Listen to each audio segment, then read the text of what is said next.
আলহামদুলিল্লাহ আলহামদুলিল্লাহ রাব্বিল আলামিন ওয়াসসালাতু ওয়াসসালামু আলা রাসূলিহিল কারীম ওয়া আলা আলিহি ওয়া সাহবিহি আজমাইন। এদেশের মেধাবীদের প্রিয় সংগঠন, এদেশের ছাত্রদের প্রিয় কাফেলা বাংলাদেশ ইসলামী ছাত্র শিবির কেন্দ্রীয় সংগঠনের উদ্যোগে আয়োজিত ফ্রেমবন্দি ৩৬শে জুলাই অভ্যুত্থান পূর্বপর ফ্যাসিবাদ বিরোধী আলোকচিত্র প্রদর্শনী অনুষ্ঠানের উদ্বোধনী সেশনের যারা উপস্থিত সম্মানিত মেহমানবৃন্দ, বিভিন্ন ছাত্র সংগঠনের দায়িত্বশীল বৃন্দ, সাংবাদিক বন্ধুগণ, ইসলামী ছাত্র শিবিরের সাবেক এবং বর্তমান দায়িত্বশীল বৃন্দ, ইসলামী ছাত্র শিবিরের সেক্রেটারি জেনারেল সহ বাস্তবায়নের সাথে সম্পৃক্ত সেক্রেটারিয়েট ভাইয়েরা, অন্যান্য সুধী, আমরা এমন একটি সময় এসে বাংলাদেশে দাঁড়িয়েছি যখন বাংলাদেশ নিয়ে দেশ এবং বিদেশ থেকে ষড়যন্ত্র করা হচ্ছে এবং সেই ষড়যন্ত্রের মাত্রা প্রত্যেক দিনই এক এক দিনের চাইতে আরও বেশি গতিশীল হচ্ছে। আমরা যদি আমাদের ইতিহাস দেখি, আমরা যদি এই বাংলার ইতিহাস দেখি, তাহলে আমরা এটা দেখতে পাই যে আমাদের এই বাংলায় আমাদের ইতিহাসই সমৃদ্ধ ইতিহাস। এদেশে আরব বণিকদের মাধ্যমে ইসলাম এসেছে এবং সেই ইসলামকে এই দেশের জনতা, এদেশের মানুষ খুব সহজেই গ্রহণ করেছে এবং ইসলামের সাথে সম্পৃক্ত সভ্যতা সংস্কৃতিকে খুব সহজেই এদেশের মানুষ, জনগণ গ্রহণ করেছে। আমরা ১২০৪ সালে সেনাপতি বখতিয়ার খলজির জয়ের মাধ্যমে, গৌর লখনতী জয়ের মাধ্যমে এদেশে ইসলামের যাত্রা রাষ্ট্রীয়ভাবে শুরু হয়। আমরা আমাদের সেই ইতিহাসগুলো যখন দেখি তখন আমাদের এইটাই মনে হয়, এই জাতির গঠনের ক্ষেত্রে আমাদের মুসলিম শাসক শ্রেণী, দায়ী, সাধক, প্রচারক, তাদের ভূমিকাটা সবচাইতে বেশি ছিল। ব্রিটিশদের আগ্রাসনে ২০০ বছরে পিছিয়ে থাকা এই বাংলার মুসলমানদের মুক্তির আন্দোলনে নেতৃত্ব দিয়েছিল এ জাতির সবচাইতে সেরা সন্তান, মুসলিম সন্তানরাই নেতৃত্ব দিয়েছিল এবং ব্রিটিশদের কবল থেকে বাংলাদেশকে স্বাধীন করা, এই বাংলাকে স্বাধীন করা, পুরো এই উম্মাকে স্বাধীন করার নেতৃত্ব দিয়েছিল মুসলমানগণ। সেই ইতিহাস আমাদের কাছে স্পষ্ট। কাজেই আমরা যদি দেখি পাকিস্তান ৪৭-এর পাকিস্তান সৃষ্টির ইতিহাসও আমাদের সেই মেসেজটাই দেয়, এই জাতি নিজস্ব সভ্যতা, সংস্কৃতি এবং মূল্যবোধের মাধ্যমেই এই নতুন একটি জাতির সৃষ্টি হয়। সেই জাতির পাকিস্তান থেকেই জন্ম হয়েছে আমাদের একটি দেশ, যার নাম বাংলাদেশ। আমরা সেই বাংলাদেশ আমরা যদি দেখি মুসলমানদের এই বাংলার যে ভূমিকাগুলো ছিল, সেই ভূমিকাগুলো আমাদেরকে সেই মেসেজ দেয় যে মেসেজটি আমাদের শিক্ষা এবং সংস্কৃতির সাথে লেগে আছে। এই বাংলার শিক্ষা এবং সংস্কৃতির প্রচারে সবচাইতে বেশি ভূমিকা রেখেছে মুসলমানগণ। মক্তব প্রতিষ্ঠিত হয়েছে, যে মক্তবের শুধুমাত্র মুসলিম সন্তানরাই যেতে পারতো না। শিক্ষা ব্যবস্থা, শিক্ষা প্রতিষ্ঠান প্রতিষ্ঠিত হয়েছে, যে শিক্ষা ব্যবস্থায় বৈষম্যহীন সকল ধর্মের মানুষ গিয়ে সেখান থেকে শিক্ষা গ্রহণ করত। এরকম একটি বাংলাদেশ যাত্রা শুরু করেছিল। আমরা যদি দেখি আমাদের স্থাপত্য শিল্প, আমরা যদি দেখি শিক্ষা এবং জ্ঞান চর্চার ক্ষেত্রে বিভিন্ন গুরুত্বপূর্ণ প্রতিষ্ঠান, বাংলাদেশে যে প্রতিষ্ঠানগুলো তৈরি হয়েছিল, আমরা যদি বলি বিভিন্ন জায়গায় মাদ্রাসা শিক্ষা ব্যবস্থা সম্প্রসারণে, মাদ্রাসা, পাঠশালা, আরবি, ফার্সি সাহিত্যের চর্চার জন্য যে প্রতিষ্ঠানগুলো তৈরি হয়েছিল, সেই সকল প্রতিষ্ঠান মুসলমানদের হাতে গড়া প্রতিষ্ঠান ছিল এবং সেখানে কোনো বৈষম্য ছিল না। সেখানে সকল দল, বল, ধর্ম, চিন্তা চেতনা নির্বিশেষে মানুষরা সেখান থেকে জ্ঞান অর্জন করতেন, সভ্যতা সংস্কৃতির চর্চা করত। সাহিত্য এবং ভাষার ক্ষেত্রে সবচাইতে বেশি 1757 সাল পর্যন্ত যে ভূমিকাটা ছিল, 1757 সালের পর থেকে নিয়ে 47 পর্যন্ত আমাদের এই উপমহাদেশে, বিশেষ করে বাংলায় সাহিত্য সংস্কৃতি চর্চার সবচাইতে ব্রিটিশদের প্রতিবন্ধকতা ছিল। এর পেছনে একটি আধিপত্যবাদী শক্তি কাজ করেছে, যারা এখনো আমাদের স্বাধীনতা সার্বভৌমত্বের প্রতি হস্তক্ষেপের নীল নকশা করেই যাচ্ছে, আমরা দেখতে পাচ্ছি। প্রিয় উপস্থিতি, আমরা যদি দেখি 47, 52, 71 এই সব কিছুতেই সবচাইতে বেশি ভূমিকা রেখেছে এদেশের মুসলিমরা, এদেশের জনগণ, বিশেষ করে মুসলমানগণ, তাদের ভূমিকা ছিল সবচাইতে বেশি। আসুন আমরা আমাদের সেই ইতিহাস, আমাদের সেই ত্যাগ, আমাদের পূর্বপুরুষরা যে নজির স্থাপন করে গেছে, আমরা সেটাকে নিজেদের ভিতরে ধারণ করি। আসুন আমরা যদি বলি স্বাধীনতা পরবর্তী 1971 সাল এবং 24-এর আগের ঘটনাগুলো যদি একটু দেখি, তাহলে আমরা দেখতে পাই যে বাংলাদেশ সৃষ্টি হওয়ার পরেই সর্বপ্রথম শেখ মুজিবুর রহমান বাকশাল প্রতিষ্ঠার মধ্য দিয়ে এই জাতির কণ্ঠস্বরকে রুদ্ধ করেছিল এবং জাতির অগ্রযাত্রাকে তারা নষ্ট করেছিল।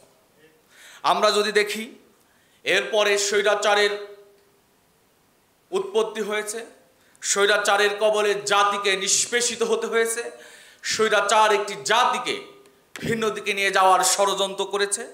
এরপর আমরা যদি দেখি সর্বশেষে যদি 2009 থেকে এখন অবধি পর্যন্ত যদি আমরা দেখি, তাহলে দেখতে পাই 2009 সাল থেকে শুরু করে আমরা আমাদের দৃষ্টিতে প্রথমেই দেখি পিলখানা হত্যার মধ্য দিয়ে এদেশের দেশপ্রেমিক সেনা কর্মকর্তাদেরকে হত্যা করা হয়েছে। ইতিহাসে সাক্ষী 36 ঘন্টার ব্যবধানে এদেশের 54 জন সেনা ঊর্ধ্ব কর্মকর্তা সহ বিভিন্ন পর্যায়ের 74 জন কর্মকর্তাকে 36 ঘন্টার ব্যবধানে হত্যা করা হয়েছে। যুদ্ধের ক্ষেত্রেও এরকম কোনো দেশের নজির রাখতে পারেনি, যেটা স্বৈরাচার হাসিনা এবং তার দোসররা এবং আধিপত্যবাদী শক্তির অনুকূলে আমাদের সেই দেশপ্রেমিক সৈন্যদেরকে তারা হত্যা করেছে। আমরা যদি দেখি সবচাইতে বেশি ষড়যন্ত্র করা হয়েছে বিগত 15.5 বছরে আমাদের শিক্ষা অঙ্গনকে ধ্বংস করা হয়েছে, শিক্ষার সংকট তৈরি করা হয়েছে, শিক্ষা অঙ্গনকে সন্ত্রাসীদের জায়গায় পরিণত করা হয়েছে, ছাত্রদের হাতে অস্ত্র মাদক থেকে শুরু করে নানাবিধ দেশ বিরোধী কর্মকাণ্ডে লিপ্ত করার মধ্য দিয়ে আমাদের এই প্রজন্মকে ধ্বংস করা হয়েছে। আমরা বলে এসেছি আমাদের শিক্ষায় এমন সংকট তৈরি হয়েছে, আমাদের এই প্রজন্ম যেন আধিপত্যবাদীদের বিরুদ্ধে নিজেদের মেরুদণ্ডকে দাঁড় করিয়ে কথা না বলতে পারে, সেই ষড়যন্ত্রটি তারা করে এসেছে। আমরা যদি দেখি, আমরা দেখতে পাই 24-এর আগে শাপলা চত্বর আমাদেরকে পীড়া দেয়। শাপলা চত্বরের নিরীহ মাদ্রাসার স্টুডেন্টদেরকে রাতের আধারে হত্যার পরে মিডিয়াতে পুনরিতভাবে তারা স্বীকৃতি দিয়েছে তারা কিভাবে শাপলা চত্বরের হত্যাকাণ্ড ঘটিয়েছে। কাজেই এই সকল ঘটনা 24-এর আগে 71-এর পরে সংগঠিত হয়েছে। আমরা দেখেছি অর্থ কেলেঙ্কারি, হাজার হাজার লক্ষ লক্ষ কোটি টাকা দেশ থেকে পাচার করে বিদেশে নিজেদের বাড়ি, নিজেদের আরেকটি আবাসস্থল গড়ে তুলেছে এবং আয়েশি জীবন যাপনে ব্যস্ত, যার যে দৃশ্য আমরা এখন দেখতে পাই, এটা হলো আমাদের 24-এর আগের দৃশ্য। আমরা যদি আপনাদেরকে বলি আমাদের সংস্কৃতি স্বাধীনতার 54 বছরে পদার্পণ করলেও আমরা আমাদের সংস্কৃতির কোনো সেই মানের সমৃদ্ধি দেখি নাই, বরং অন্যদের দ্বারা প্রভাবিত, অন্যদের থেকে নেয়া, অন্যদের থেকে গ্রহণ করা, অন্যদের থেকে ধার করা বস্তা পচা সংস্কৃতি দিয়ে আমাদের যুবক কৈশোর এবং আমার উম্মাকে ধ্বংসর এক ষড়যন্ত্র তারা করে আসছে। প্রিয় উপস্থিতি, আমি যদি আপনাদেরকে বলি তাহলে বলতে পারি 24-এর আগে মিডিয়ার স্বাধীনতা ছিল সবচাইতে বেশি কম। মিডিয়ায় কেউ স্বাধীনভাবে কথা বলতে পারতো না, কোনো ব্যক্তি মত প্রকাশের সেই সুযোগটা পায়নি। যখন আমরা স্পেশালি ইসলামী ছাত্র শিবির এবং সেই ফ্যাসিবাদ বিরোধী শক্তি যারাই ছিল, যখনই তারা তাদের বিরুদ্ধে কথা বলেছে তখনই তাদেরকে গ্রেফতার, জুলুম, নির্যাতন, রিমান্ডের নামে নানা জুলুম এবং নির্যাতন শিকার হতে হয়েছে। আমরা দেখতে পেয়েছি এদেশে যারা দিন চর্চা করত, যারা দিনকে ধারণ করত, যারা নিজেদের ভিতরে দিনই চর্চার প্রসার করত, সেই আলেম শ্রেণীদেরকে নির্মমভাবে ধরা হয়েছে, হত্যা করা হয়েছে, ফাঁসিতে নেওয়া হয়েছে, তাদেরকে কারাবন্দী করা হয়েছে। তাদের জুলুম নির্যাতনের বিভৎস চিত্র আমাদের কাছে স্পষ্ট। কাজে একটি জাতি কিভাবে ফ্যাসিবাদী শক্তিকে ফেস করে 24-এর বিজয় এসেছে, এটা আমরা যদি দেখি তাহলে দেখতে পাবো শুধুমাত্র আমাদের আবু সাইদরা মুগ্ধ, ওয়াসিম, শান্ত যারা সূচনা করেছিল, আবু সাইদের সেই সূচনা দিয়েই 24-এর সেই ফ্যাসিবাদীদেরকে এদেশ থেকে বিতাড়িত করার যাত্রা শুরু হয়েছিল। আমরা যদি দেখি সেই আন্দোলনে সকল দল বল নির্বিশেষে সবাই অংশগ্রহণ করেছে, কিন্তু এই কথা স্পষ্ট, এখানে কোনো একক দলের কোনো ভূমিকা ছিল না। ছাত্র জনতার দ্বারা এই বিপ্লব সাধিত হয়েছে। আজকে আমরা দেখতে পাচ্ছি একটি শক্তি, একটি চক্র এখনো সেই বিপ্লবকে প্রতি বিপ্লবে পরিণত করার ষড়যন্ত্রে লিপ্ত আছে। আমরা দেখতে পাচ্ছি আমাদের শহীদদের সেই আত্মত্যাগ, আহত পুঙ্গত্ব বরণকারীদের সেই ত্যাগকে ধারণ করার মতো শক্তি আমাদের এই প্রজন্মের অনেক ব্যক্তিরাই এই প্রজন্মের সেই ত্যাগকে স্বীকৃতি দিতেও অনেক ক্ষেত্রে তারা দ্বিধাদ্বন্দ্বে ভোগেন। আমরা আজকের এই 24-এর এই বিপ্লবোত্তর এই প্রদর্শনীতে সে কথাই বলতে চাই যে যেখানে মা তার সন্তানকে কোলে নিয়ে ময়দানে নেমেছিল, লাশ দেখে মা তার সন্তানকে লাশ হিসেবে দেখার স্বপ্ন নিয়ে, তার সন্তানকে শহীদ করার স্বপ্ন নিয়ে মাঠে এসেছিল, সেই দেশের সেই আন্দোলনের সেই স্পিরিটকে আমরা কেন আজকে ভুলে যাচ্ছি? কেন আমরা সেই স্পিরিটটাকে ধারণ করতে পারছি না? প্রিয় উপস্থিতি, আমি যদি বলি 24-এর সেই স্পিরিটটাকে আমাদের ধারণ করা এখন সময়ের দাবি। আমরা যদি 24-কে ভুলে যাই তাহলে প্রায় 2000-এর অধিক যে শহীদ, লক্ষ লক্ষ ছাত্র জনতা যেভাবে আত্মত্যাগ করেছে, তাদের সাথে নির্মম বিশ্বাসঘাতকতা ছাড়া আর কিছুই আমি দেখি না। কাজেই আমাদের এই প্রজন্মকে 24-কে ধারণ করতে হবে, 24-এর স্পিরিট আমাদের লালন করতে হবে এবং ফ্যাসিবাদের জুলুমের বিদায়টা আরও অনেক সময় নিয়ে আমাদেরকে দেখতে হবে যে তারা এখনো বিভিন্ন ছদ্মবেশে আমাদের উপর চেপে বসে আছে। তাদেরকে বিদায় দিতে হলে আমাদের আরও বেশি ঐক্যবদ্ধতার সাথে মাঠে থাকতে হবে। আমি যদি আপনাদেরকে বলি, এখনো এই মুহূর্তে এই গণহত্যার কোনো বিচারের দাবি ঠিক সেইভাবে উঠেনি। এখনো যারা 24-এর গণহত্যাকারী, তারা বুক ফুলে রাজপথে তারা হেঁটে যায়, তারা কর্মসূচি দেয়, তারা অবস্থান করে, অথবা দেশের বাইরে থেকে তারা 24-এর গণহত্যার বিপরীত মেসেজ জাতির ভিতরে দিয়ে বিভ্রান্ত সৃষ্টি করার ষড়যন্ত্র করে যাচ্ছে। অথচ 24-এর হত্যার বিচার এখনো সেইভাবে জোরালো হয়নি।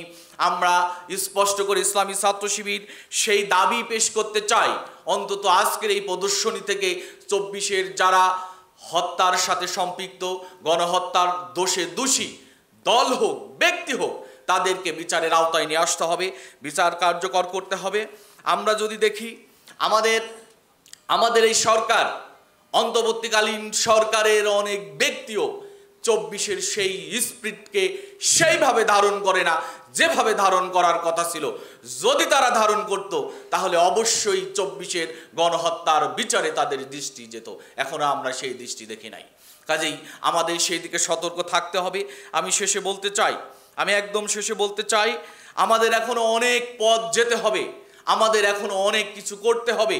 আমাদের সেই দীর্ঘ পথ চলার প্রস্তুতি যদি ঐক্যবদ্ধভাবে আমরা সেই প্রস্তুতি না গ্রহণ করতে পারি, তাহলে ফ্যাসিবাদ ভিন্ন রূপ নিয়ে আবারও আমাদের উপরে, জাতির উপরে চেপে বসতে পারে।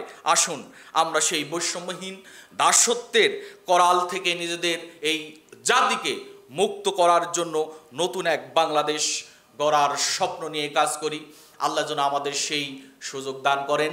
আপনারা বিভিন্ন জায়গা থেকে এসেছেন, ইসলামী ছাত্র শিবিরের অন্যান্য সাধারণ এবং সাংবাদিক বন্ধুগণ, অভিভাবক শ্রেণী, সকলকে ধন্যবাদ জানাচ্ছি।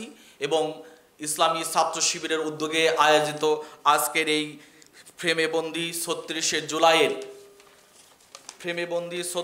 জুলাই অভ্যুত্থান পূর্বপর ফ্যাসিবাদ বিরোধী প্রদর্শনী, আলোকচিত্র প্রদর্শনীর উদ্বোধন ঘোষণা করছি। আমাদের সকলের ঘুরে ঘুরে দেখার মাধ্যমেই মূলত সেই উদ্বোধনী যাত্রা শুরু হবে। সবাইকে ফ্রেমে বন্দি এই আলোকচিত্র ঘুরে ঘুরে পুরো চিত্র দেখার আহ্বান রেখে আমার কথা শেষ করছি। আসসালামু আলাইকুম ওয়া রাহমাতুল্লাহ।